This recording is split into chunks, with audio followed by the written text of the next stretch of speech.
Pakistan super league की franchise Multan sultans और Pakistan cricket board (PCB) के दरमियान इख्तिलाफात शिद्दत इख्तियार कर गए हैं।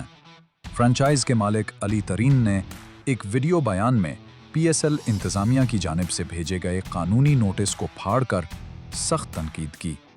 अली तरीन ने कहा कि PCB स्टेक होल्डर्स के साथ मिलकर काम नहीं करना चाहता, बल्कि सिर्फ अपनी मर्जी चलाना चाहता है।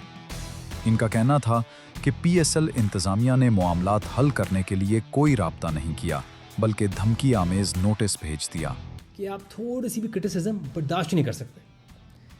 मैंने आज तक एक कॉल, एक मैसेज, एक ईमेल, एक इनविटेशन रिसीव नहीं की कि क्या आपके इश्यूज़ हैं, आएँ दफ्तर में आएँ, इकट्ठे मिलकर हम इनको एड्रेस करते हैं और देखते हैं कि हम क्या बेहतरी ला सकते हैं इस लीग में। सीधा लीगल नोटिस।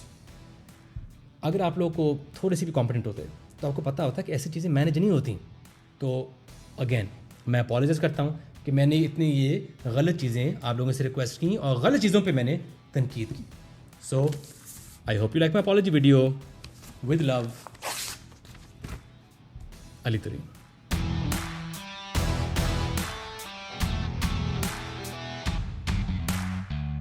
PCB के मुताबिक अली तरीन के बयानात लीग की साख को नुकसान पहुंचा रहे हैं, जबकि मुल्तान सुल्तान्स का मौक़िफ़ है कि अली तरीन ने हमेशा लीग के बेहतर मफाद में बात की।